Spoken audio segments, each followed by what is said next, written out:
African is ready to fight his own battle and show that after all, the black man is capable of managing his own affairs.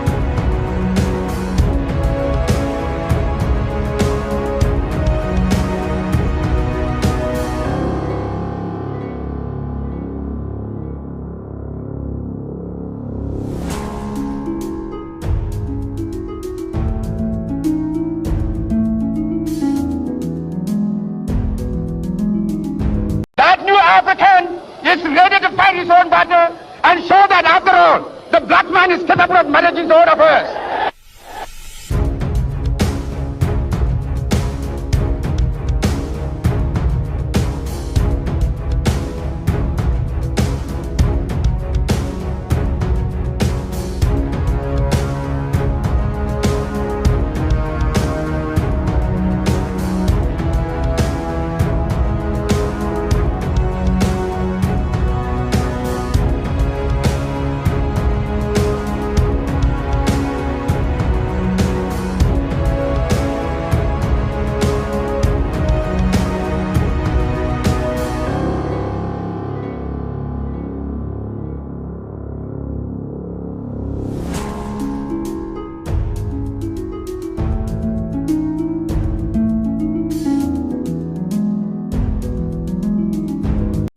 African is ready to fight his own battle and show that after all, the black man is capable of managing his own affairs.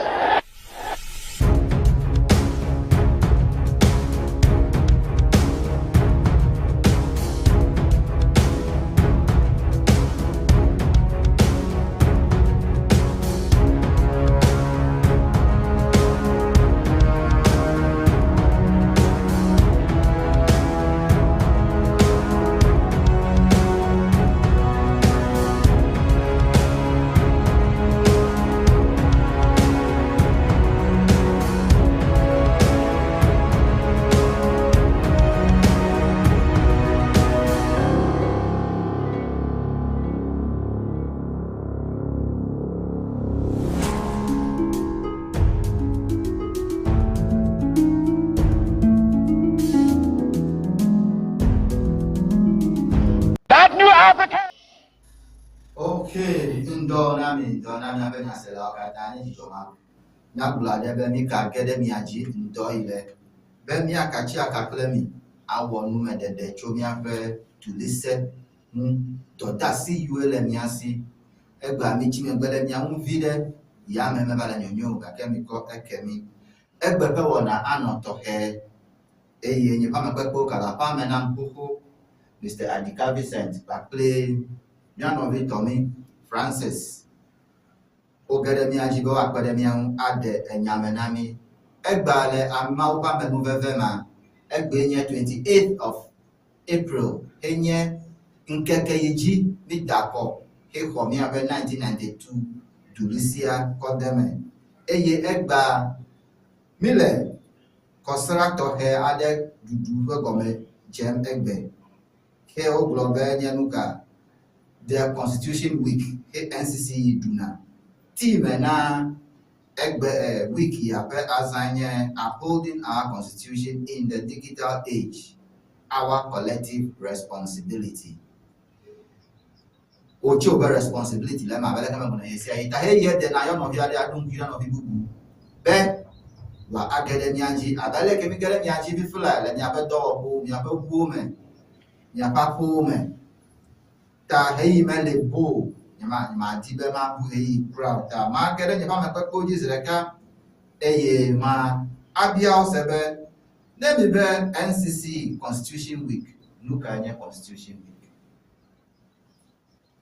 akpa maze mon papa adu beto ine mi akpa nya selo kata bieto mi akpa fiao abale gba bi gava ba nyaga adoje tɔxɛ ɖe kpli mi ku ɖe egba ƒe ŋkekea le Ghana ƒe history me. Ibe le 28 April 1992 nye gbemagbea ke dukɔ Ghana mi yi akɔdada tɔxɛ aɖe yake mi yɔna be referendum. Amewo be yes or no ƒe akɔdada. Ile akɔdada mama eva dze be dumevi ako register no eligible bo adakɔ 92.6% edakɔ be yes yoho Ghana eƒe dulise yi yake nye 1992 constitution deme eye mi do constitution anyi le eyi wova yi megbe. Egba mi be le eƒe bla etɔ̃ vɔ ene nye míaƒe zɔli tɔxɛ aɖe be mi katã mi lɔ̃ eye mi da asi ɖe the constitution mi be the people's constitution eda asi ɖe dzi eye le eƒe 2001 NCC abe dudɔwɔƒe yake dulisa de megbe na be ne wɔ ŋumeɖeɖe tɔxɛ ɖe ku ɖe Ghana eƒe dulisa ŋu ne dumeviwo be dumeviwo nanɔ klalo le yi ɖe sia ɖe me ne woawɔ aʋa adefend dulisa ya. Ekoe da ɖi le the year 2001 be ehiã be míade kɔsiɖa ɖe anyi eye le kɔsiɖa ma le tɔxɛ nyenye ma míaɖo ŋku edzi ne dumeviwo be mía katã ƒe wɔƒe le ɣeyiɣi ma me exɔ dulisa de ma eye mía katã ƒe wɔƒe woe be 1992 constitution ya dulisa gale eteƒe egali kpli mi naneke medzɔ abe dulisa mamlɛwo ke le eƒe ŋutɔ me eƒe ademe ko gbadagbawo atso aɖi ɖa tso 2001 va se ɖe egbea mi be le 25 years eƒe mɔzɔzɔ ya NCC abe dɔwɔƒe ɖeka ene. Eko ŋkeke ma da ɖi le ɣeyiɣi ma mi ɖona ŋku dzi ne dumeviwo katã be woase gɔme eye woanya be dulisa menye ame tɔxɛ aɖewo ko tɔ ye o. Dulisa nye mía katã mía dumeviwo katã mía tɔe. Eta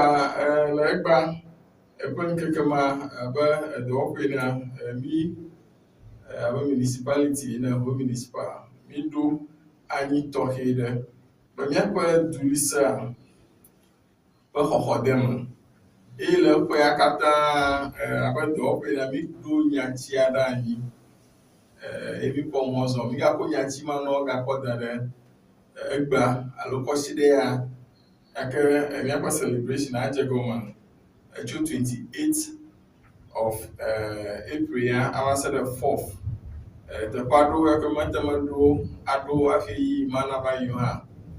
mi age ɖe wo dome eye le ɣeyiɣiwo ma míaƒe regional office wɔna dɔ tɔxɛ aɖe na mi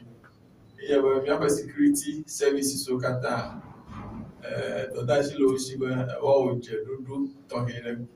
ku ɖe nyatsi ya mi da ɖi eye mía municipal offices wo hã míaƒe dɔdeasi be míado ta ɖe le míaƒe yaʋalãwo dzi le míaƒe ɖokuisi habɔbɔwo sɔlimewo kple fiwo katã ke ame nɔna ko míanɔ anya be le eƒe gbogbo ƒe azɔlimi zɔ taɖodzinua be dulisa nanɔ anyi kpli mía katã míaƒe wɔƒe yewoe be egba wòli kpli mi naneke medzɔ ta eganye dɔ de asi le mía si be míagakpɔ gbɔ be dulisa eteme ezɔ eɖo ŋgɔ. Ke programs míaƒe tanya ekɔe de me be nuka upholding our constitution in the digital age, our collective responsibility. And míaƒe digital stage ke me kradze nu ko tso Facebook, TikTok, kple tɔma WhatsApp kple tɔma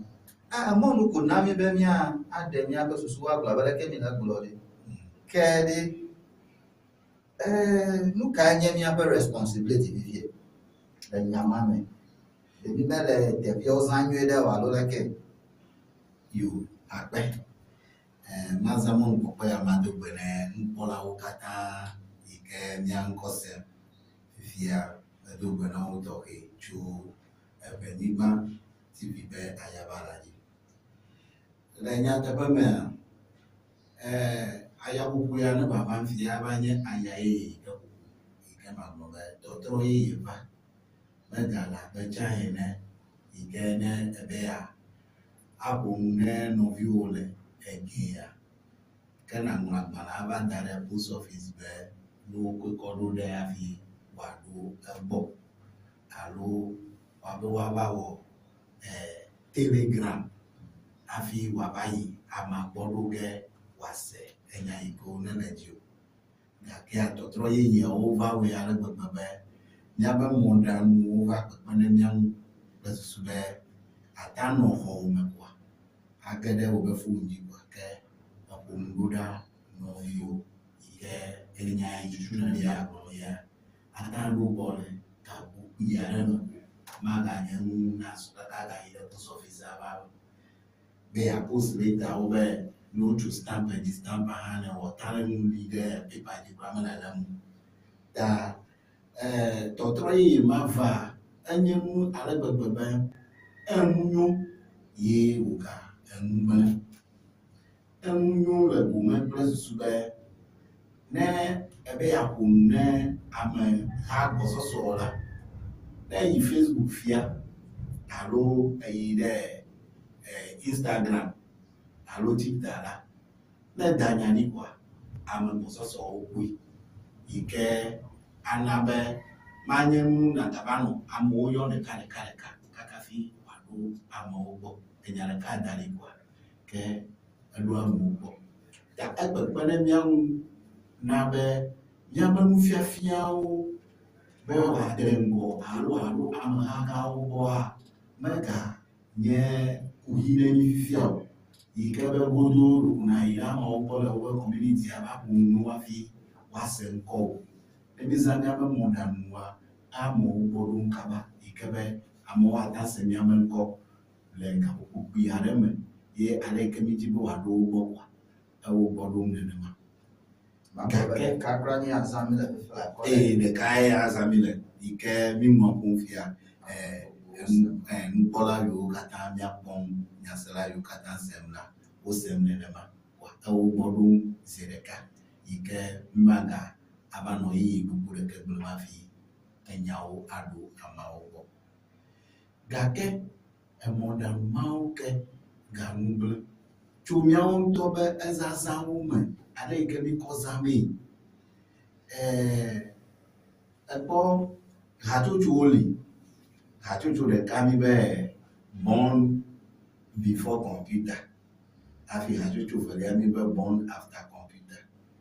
born before computer míabe nyameyiwo mímɔ le ɖa tsã kple dɔmɔwo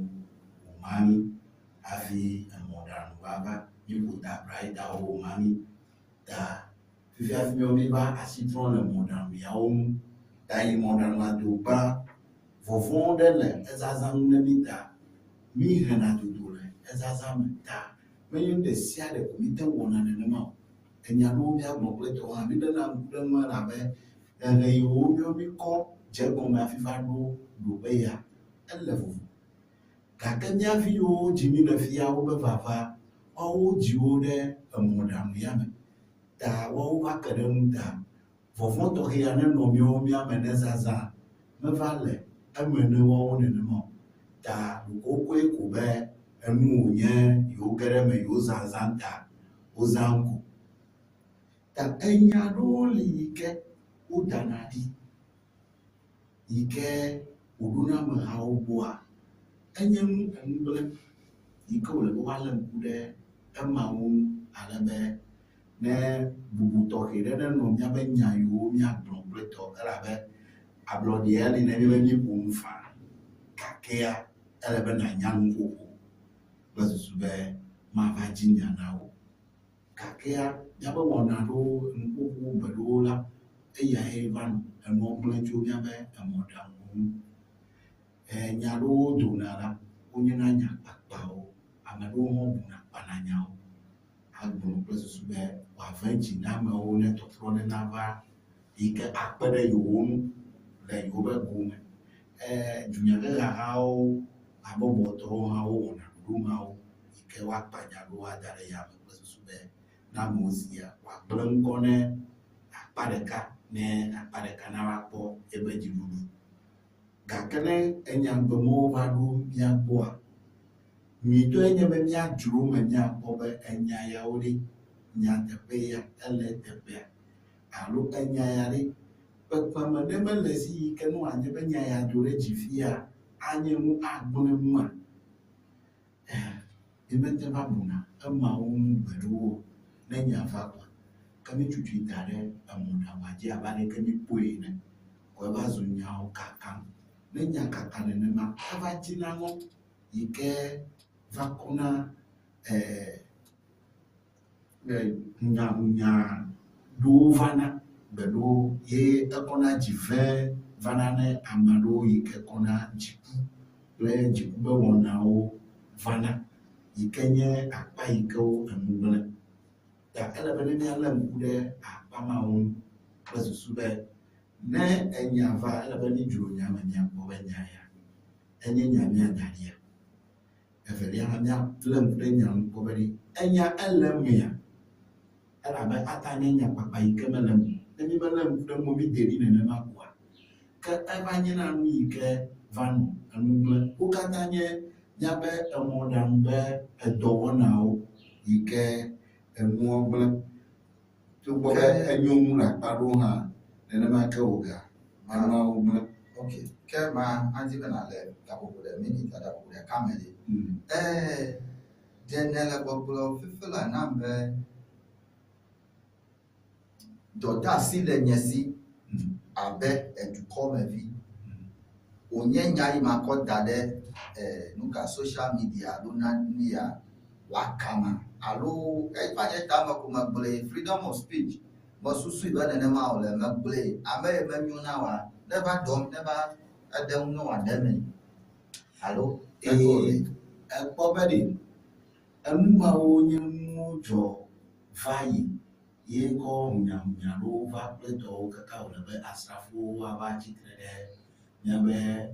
edulisẽ nu kple dukplɔlawo nu aɖewo ɖa be dɔme la be enya ɖewo li ne nya va kɔa amewo menya le yi ke nya ɖo ezu nya va kakana ne enya kaka nenema ame ɖewo si wometu nu o la woƒoe de me abe nyateƒe wònye ta enye enu va kaka yi ke va nɔ enu gblẽ gake yi mi va ge ɖe míabe dulisẽ yeyea mea wokɔ ɖoɖo ese kple ɖoɖowo kɔ kpe ɖe ŋu yewo be right hafi responsibility fia míabe ɖuƒe kple míabe dɔdeasiwo be togbɔ be enye míabe ablɔɖi be ata ƒo nu faa ele be nànya nu you don't have the right to say some things esema ta enumawo mi va ƒo ɖoa eya va na be ŋutifafa kple ɖekawɔwɔ be kadodowo va nɔ mía dome gake fifia míabe viwo fia ɖoko nyawo daa ɖi ko ye gblɔ me le akpa mawoa ele be ne míalé ŋku ɖe ŋu ɖeviwo nelé ŋku ɖe ŋu tsitsiwo hã nelé ŋku ɖe ŋu hafi nya ɖe nava míada ɖe edutoƒo amewo katã woaxlẽme anɔ kaka ava nye nya agbã yi ke akɔ wòanye dugbãnya kple tɔwo la ele be míawo ŋutɔ míalé ŋku ɖe ŋu míadzro me ma míakpɔ be nya ya ɖe nyateƒe wònyea ye ne ganye nyateƒe hã ɖe ale yi ke wokoe da ɖi ɖe ne míade ɖi nenema ɖe manye nu agbã dua alo akɔ hunyahunya ɖeke va wa ne mi melé ŋku ɖe ŋu nenema fi mi dam ɖe edutoƒoa nenema egbɔna nu gblẽ ke ta akpa mawo mi ŋku lé ɖo ye nye be fifia tsã mi gblɔna be constitution alo míabe dulisẽa ele pepa dzi yi ke nye agbalẽ lɔbɔ nakɔ hafi axlẽ akpɔ nu yi ke ne le dulisẽa me gake gbamea míabe mɔɖaŋuwo ya ɖe gbegbe be ne megalé dulisẽa ŋutɔ ɖe asiwo hã ele apowo dzi yi ke nata download wòanɔ be fonu dzi kple tɔwo nakpɔ axlẽ kple tɔwo ta ye gblɔm mi le be ye míabe mɔɖaŋuwo va kpekpe ɖe mía ŋu le gomawo mea enye nu nyui yi ke kpekpe ɖe mía ŋu gake ele be míanya wɔwɔ ale ke míakɔ ze míanya zazã kple susu be manye nu ava gblẽ nu le mía ŋu alo anye nu yi ke ava gbã du egbe alo etsɔ Miji kadodo le kawowo kple ŋutifafa le nɔvia me. Ta míaƒe wɔnawo koe ana be wòayi nenema. Bubu amenɔvi bubu kple tɔwo ele be ne nɔvia me ne míanya ale yi ke míaƒo nu ne mía nɔewo enya yi ke míagblɔ ne maganye nu ava ve dzi ne nɔvi hã yi ŋu ɖo ge kpɔa wòakɔ nya ɖeke akɔ nyasela ma agblɔe be mɔnukpɔkpɔ su asi o be nàtando be gbedasi ɖa mí to WhatsApp le 0243 307527 0243 307527 ne be da kwa mia ahmed juaja na se director mi be mi le kɔsra ɖeka ƒe azɔmi ɖe zɔm yevu be miaƒe aim taɖodzinu tɔxɛ ka le mia si na kɔsra ɖeka ya ƒe azɔmi zɔzɔ. Akpe abale mia katã minya be NCC du ƒe dɔwɔƒe ake dulisako dɔ ɖe asi tɔxɛ ɖe na mi. Míaƒe dɔdeasi nye be míaɖe nume le dua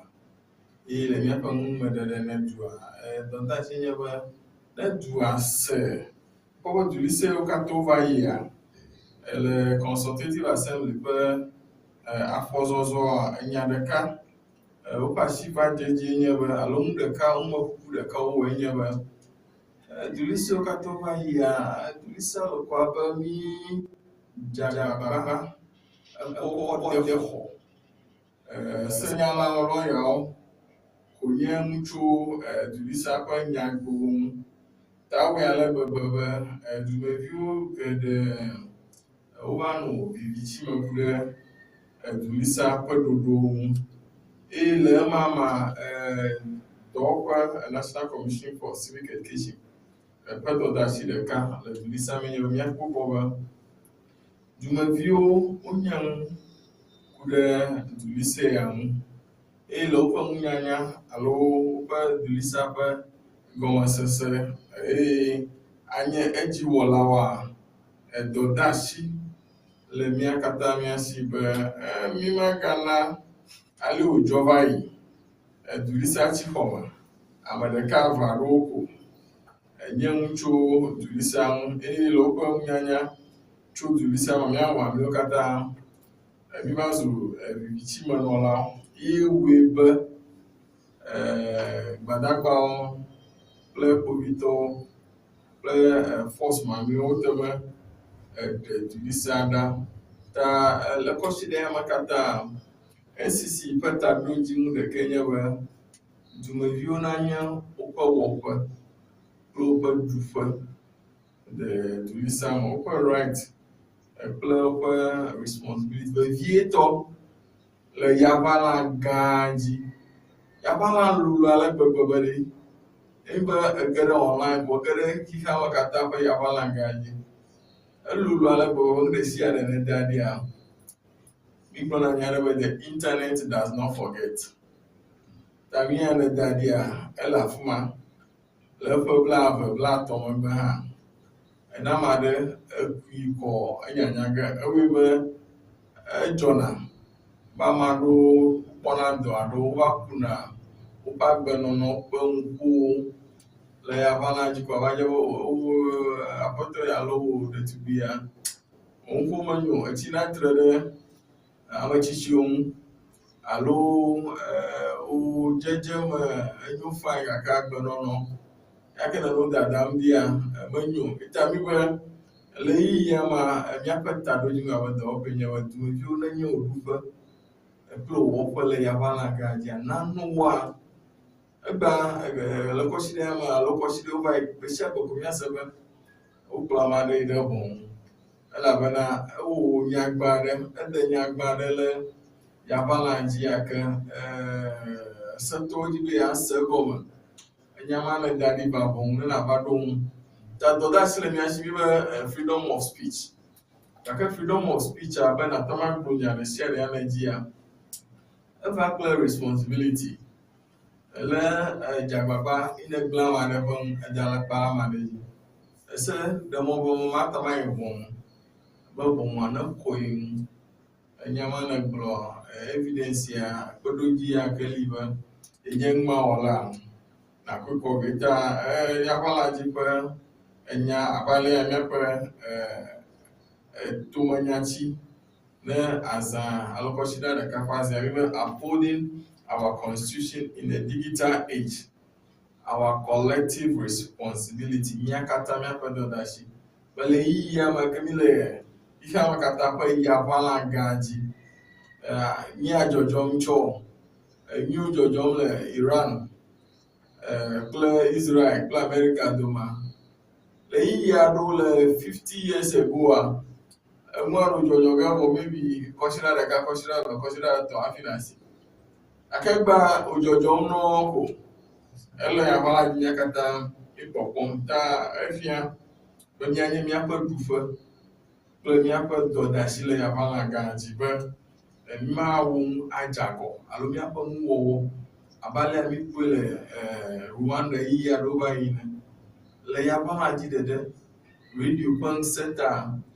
afi tu ananya o ba ma do nye gbagbaja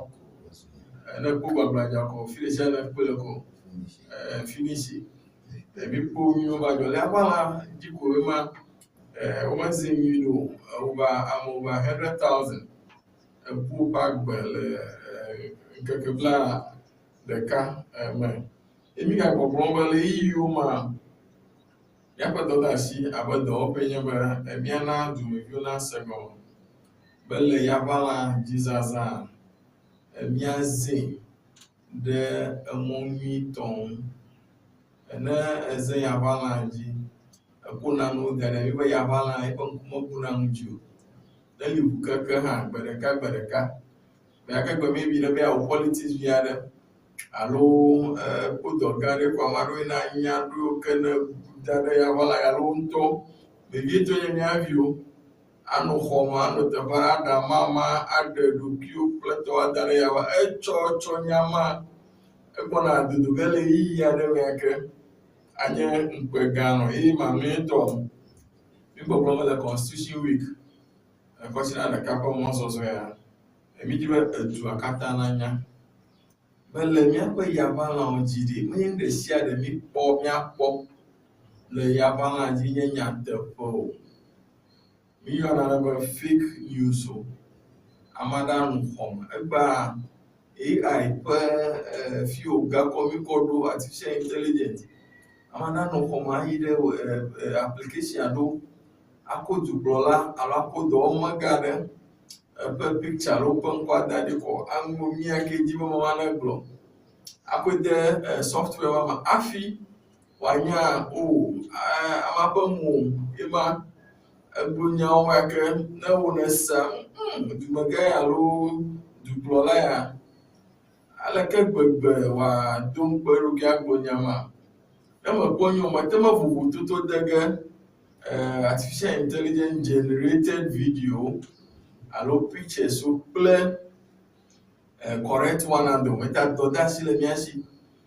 banami pona no le ya balaja ko mi apa so kude communication plan publication una minya ba na mara de mwani onye lapa amana panchi be we akakui ga potare page bugu ji ha onye makuma afinya ba nyama lema alomale ma afi le wo hazo abojela whether me aka generate me mata mi go fake news plan cyber offense amunas yabala akọ threat na mu ahugala mu shi blackmail mu adumpa mu akọ amu pankuma akọ wo video la no fiake majama na akọ mama akọje akamanya nya tepo be a problem ma tamu kata inajile yabala gaji emi boblomba le miapa digital age ya dodashi le miashi e dodashi ma le miashi ba enemi pomu odare social media WhatsApp Twitter plan of you Facebook miaja baba ba na enya onyacho presidency alocho ministry ade to do opo gara miapa dodashi bantu ye mi gara do opo ma page oji akpọbedi na-enya onye chobo aje bo no gbogba afi ono te fabu le kera fa ma koko na ya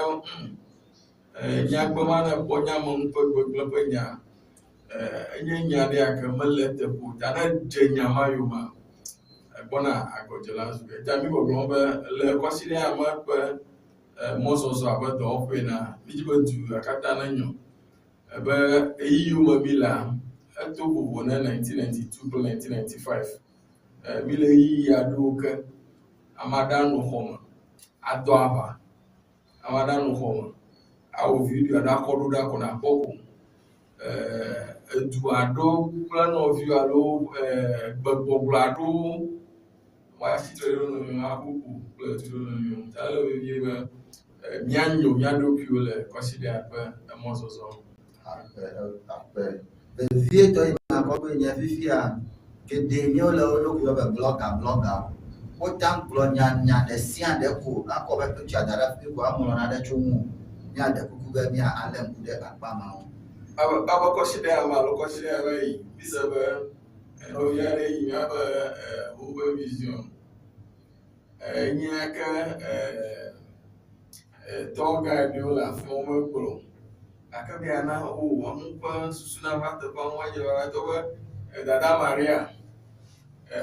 elopando for 40 years playing now akaba letter for even though I did promote me apa vision akanya mande na mi kumade dada Maria ji Yesu de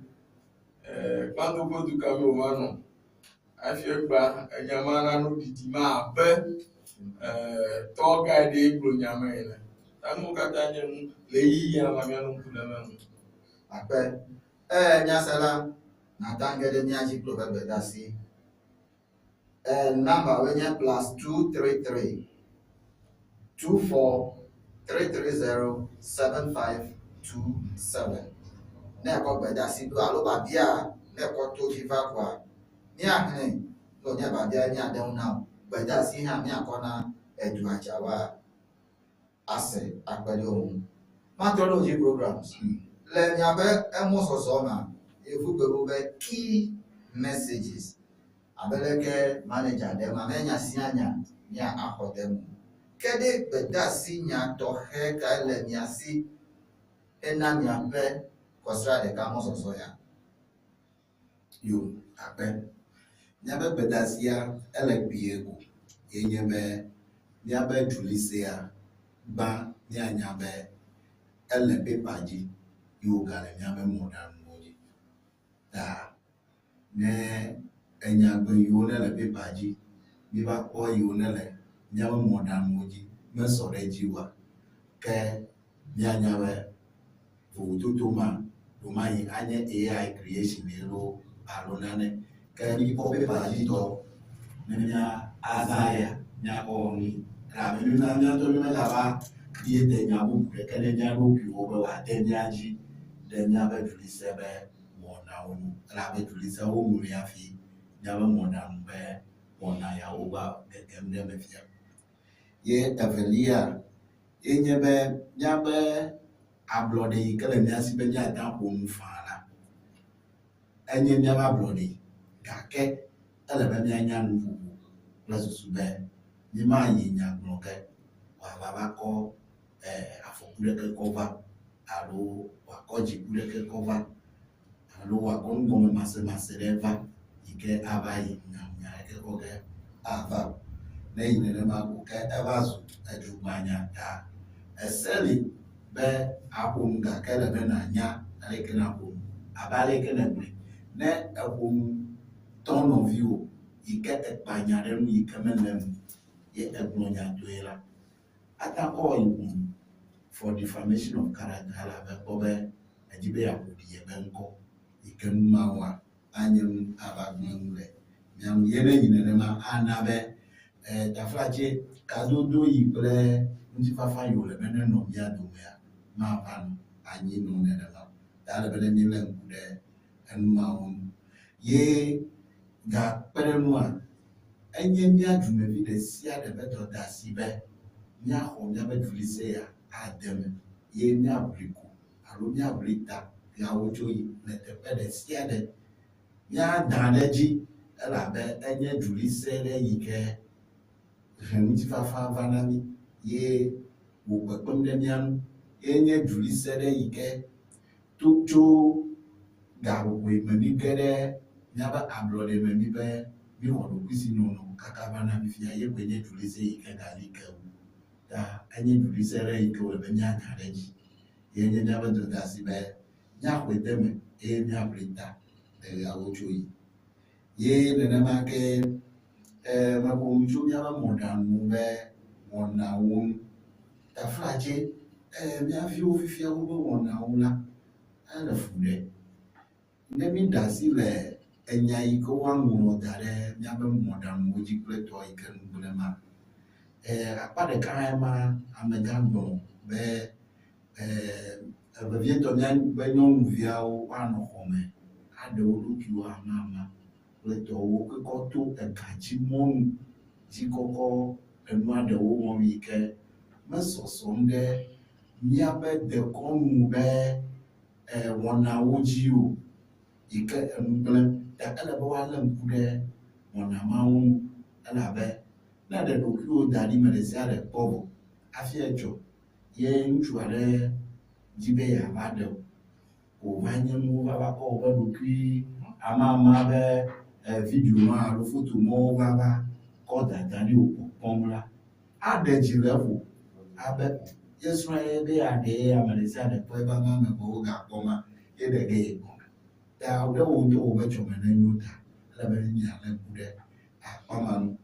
gakpe ɖe ŋu hã ɖeviwo kɔ efififi kɔ de míabe mɔɖaŋudɔwɔna yawo me fifia yi ke nye cyber crime fraud woable wo axɔ galasi wo ame yiwo menyo be ya yiwo nye woawɔ pitsa ɖo awɔ vidio ɖo akɔ bla amewo axɔ ga le wo si kple tɔwo eɖewoe nye be wo yiwo aɖame yi ke wonya be la fi ya ye lea yemete ame aɖeke hã alo be nu ya alo woabla ame be ne wòagbalẽ ne yiwo yiwo awɔ nu yi kple tɔwo woaxɔ ga le ameawo si kple tɔwo vɔ̃ɖitɔe nye eyiwo le míabe gologiawo woayɔ gbe be yiwo ɖo ga ɖe woƒe fonu dzi gana gbɔna ɖi ɖa yiwo ke wole wobe xɔwo me keŋ wole wobe mɔɖaŋuwo dzi anɔ wobe fonua dzi tracing kaka ne be yeawɔ abe ɖe be yeada wobe pina de me koa wokpe xoxo ega yiwo katã le wobe akaụntụ me woalui yoyo ne bubu gake ɖe me woaɖi womegakpɔna mla yi na me woabe yiwo aɖe ɖo azɔlia awo me be ɖo ye katã ɖe ge aganɔ bubu dzɔm kaka wo abe ɖo gade ɖe me la woagaɖe ye hã ta enu mawo katã enye enu gblẽ wole mía dome míawo kpɔm gake mi mete ŋutsotso ɖeke na tso nu ta ena be enye dɔnuwo wɔwɔ ɖeviwo fia wobe fia be yewo magade sukulu yewo magasrɔ̃ edɔ ɖeke o yewo madze asi o ke wole xɔ me anɔ míabe wobe fonu ya kple kɔmputa ya dzi ko anɔ amewo ta fum anɔ amewo fim anɔ ga wɔm to amewo be dɔwɔnawo ame ɖe dze agbagba wɔ dɔ kpɔ ga eya nɔ xɔ me akɔ ame beble kple tɔwo akɔ fi ega mawo katã le ameawo si ta mi gbɔgblɔ ne edukɔmeviwo be woɖe emu ye wokɔ eseawo be whistleblowers act ta fifia zu act meganye biro nu va ye zu act da ɖi ne ekpɔ nane ɖi gblɔe ne ese nane ɖi gblɔe kple susu be ne woanya le yi ke woakɔkɔ tsi enu mawo ŋu elabe ye nɔviwo awɔ ne kpɔm gba me gblɔe wa edzɔ agbɔna trɔ ge ɖe dzi o ame yawo fi nu la ne wo va dzo megate kpɔ le wo gbɔ ke dziwo gbɔna trɔ ge ɖo ta ne mía katã míanɔ ŋutifafa me anɔ dzidzɔ me ye efi be emɔ yawo ŋu na tsia anyo be ne kpɔ kekeli ko na gblɔe ne se kekeli ko na gblɔe kple susu be mía woata asi nata su ame mawo ye woakpɔ le yi ke woawɔ kple wo ne nu mawo ŋu woaɖiɖi akpɔtɔ ta eya nye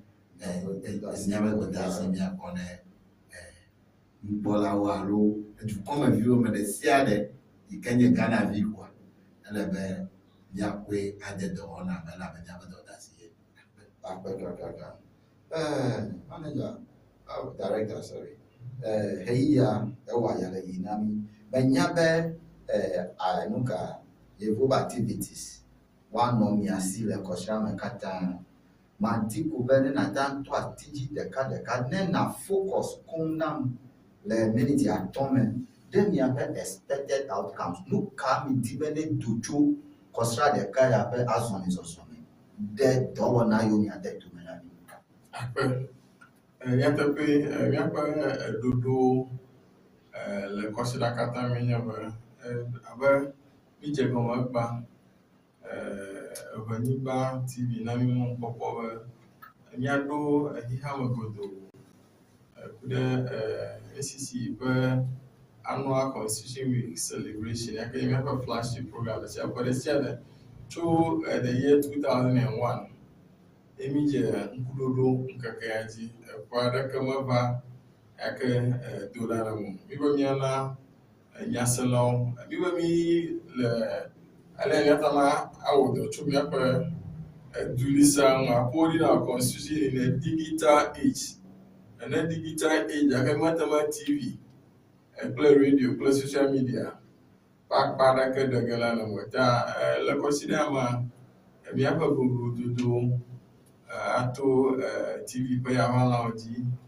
ato radio ƒe yaʋalawo dzi bobododo age ɖe míaƒe social media kple flyerswo be dua katã nanya be Ghana abe du yine mi be le kɔsiɖa ma mi ŋku ɖo ŋutɔxɛ ɖeka dzi eye ŋume nye míaƒe dulisa. Dulisa nye evi tɔxɛ aɖe mi dzi etsi tsɔ mi be via mi dzi aƒo 33 years egba mi ŋku ɖo me dzi be gbe yake mi da kɔ exɔ dulisa de ma enye gbe yake nye 34 years ago enye dulisa yake ezo mɔ dzidzitɔwo míaƒe gbedodo nye wɔ nye dulisa yake mía katã míata ma ali ɖe asi mía viwo kple mía tɔgbuiviwo na ali ɖe asi ta mi keke ɖe yaʋalawo katã dzi le míaƒe goglododo kple nufiafiawo me eye míage ɖe míaƒe community ɖeka eva ɖo kple míaƒe identifiable groups wo tailorwo dressmakerswo hairdresserwo kple groups yiwo ke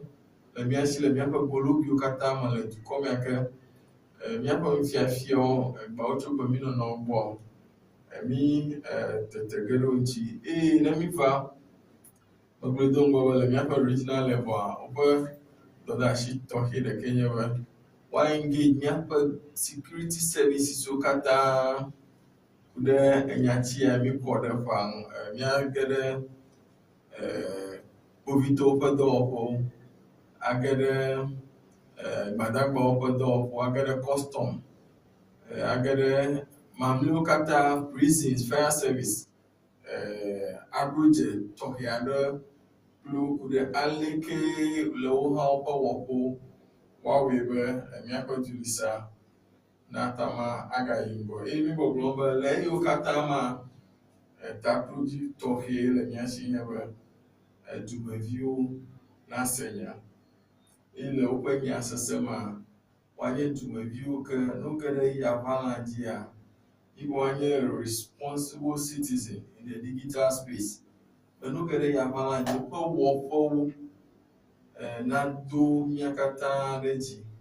woƒe wɔƒewo megawɔe be ne ele teƒe aɖe wobe gbekatɔe nenye alo duka me ne tsoa wòanye nyasese na gblɔ be o míawo ɖi nke dzɔ ɖe ma gbegbe ne woyɔ míaƒe ŋkɔ ko kɔsi ma ga ɖe nɔna anyi kokoko eta mi gbɔgblɔ be le kɔsiɖa ma le míaƒe zɔlizɔzɔ ma le míaƒe yaʋala anyinɔnɔ míadze agbagba míawɔ nuteƒe abe dumeviwo ene eye le nuteƒe ma wɔ ma míadze agbagba be míana le mía nɔviwo dome le fiaɖuƒewo dome le gbegbegblɔwo dome ŋutifafa yake which one me and do and then to other chifa family to ma china that to the share the yan chifa we are coaching time we go global you and the question de ma la mi akon fiafio ma mi akon du ma mi akon bologi mi akon fiadufo chifa talk e de na no ele chifa ma pa ni no at the national level we go mi akon security o plan boy natama akwani no Hey, how are you? Nyansela me di na sema be esewle abele ko onu de ope wope le enyagogo le yaba na jigbe ti oba wa esewle ka ke gba me nya sawo ni gede o enya takaka papile ke ensi to be you aso asonya eya mi ko be na mi tale hey we to jila nya ba po eseyo du enye art let your market down le be ni wa nya agede me at the right time. Eye le miaƒe enuwɔna ma bedie ma agblɔ be miaƒe wɔƒe abe eƒenyigba kple civic education online a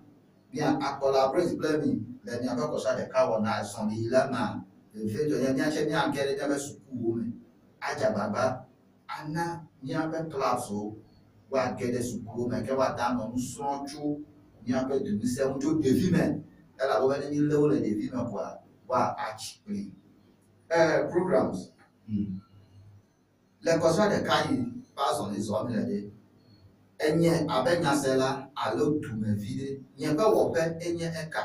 na wɔe na woe kple ɖe ko ne nakɔ wo nyawu time nyawu nyakɔ ask na mi because eyi ya wa yɛ de na mi yo akpɛ nyateƒe mea ne nye dumevi ye eniame ŋkɔ sema enya yi wòmi be miana na nya yi nye be fifia azɔlizɔzɔa edrɔ enu bubu ke aya bubu le bubu ta miabe mɔɖaŋuwo be wɔnawo la wova de ŋgɔ wu miabe agbalẽ dzi be enyawo ta enya yiwo gblɔm mi le ne esia nakpɔgbe de gɔna na ye ale le wɔna semea nɔviwo yi ke be akpɔ wɔna agbaba alo si miasie nana wanya be wɔna ɖe le dzi ma le nu yi hã ye srɔ̃ yi ta nu yi ne srɔ̃a nafia nɔviwo hã ne fia nɔvi ke ekaka mi ma yi ke nye miabe dɔdasiwo le dza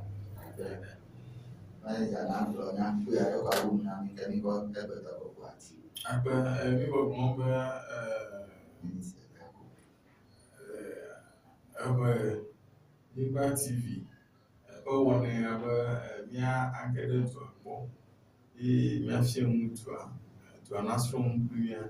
enye wɔna tɔxɛ aɖe eye le yiyia ma enye wɔna tɔxɛ aɖe ta fifia miaƒe dɔwɔƒewo asitsalawo enye yiyi aɖe mi be miava awɔ ɖeka kple mi ado lolo kple mi le wɔna ya me be mia katã miasrɔ̃ ŋu le miaƒe nusɔsrɔ̃ me hã Nyigba TV anɔ boblo dom miaƒe asitsatsawo be dumeviwo nanya mi eye woata ma age ɖe mia dzi eye woatsa si kpli mi ta mi biabia be ele citizenship week ƒe emɔzɔzɔ ya mi hiãna dumeviwo katã abe alea Nyigba TV ahiã ne miaƒe dɔwɔƒo be woage ɖe mia dzi eye miatsa si le yo akpɛ ke nyasela enye dzidzɔ blibo na mi be ekawɔ ɖeka kple mi egbe le miaƒe azɔlizɔzɔ ya me ɖeka ɖe dzi be mi mi toa esrɔ̃nu geɖe mɔnu gbɔkɔ asɔ asiwo he sia yi ne mi wɔ program abrabɔ eye babia ɖe le asi wa na katã ma kɔe to +233 24 330 7527 Makɔmɔ kpɔkpɔ yi ma ta akpɛtɔ ke na brother Ernest Munekpeku le Mount Mary Synagogue Prayer Center, brother John Pastor Ernest, Mr. Francis Kontomire Bagley Gladys Adrako, miawe ekpe ɖe miaŋu ele kpekpe ɖe program ya ŋu wòle miagbɔ de le aƒeme. Mɔnu kpɔkpɔ ka le ame yiwo meta se wa be meme ɖe agbe ga anyi kɔna ga asiekea Nyigba TV akakɔ nɔnɔme ya akɔ ve na o. Ke blada yibɔ na gba mekala asi miawo no nyaƒo gatɔŋ ko nakɔ wo be eya ma la wo da ɖe Nyigba TV efi na se duli se pe menyawo asronu na mi abe dupe tutu kple ngo yi dɔta si le asi o be na wɔ ɖe edzi abe ɖe ko le mía si mi le mía tɔ wɔ ke mi le mɔnu kpɔ be ewo hã abe dumevia na wɔ tɔ o akpɛ eye mi ada akpɛ tɔxɛ kana le Nyigba TV miabe va wo nyo bye bye.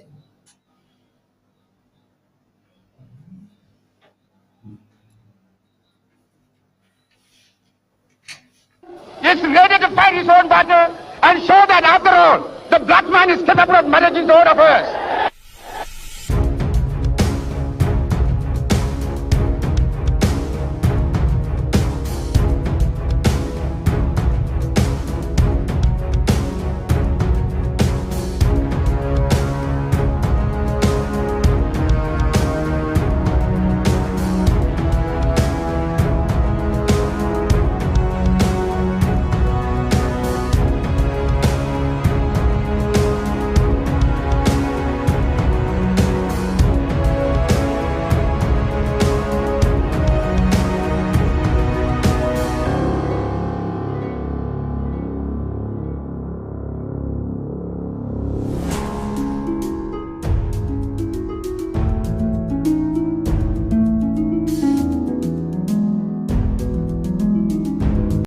African is ready to fight his own battle and show that after all, the black man is capable of managing his own affairs.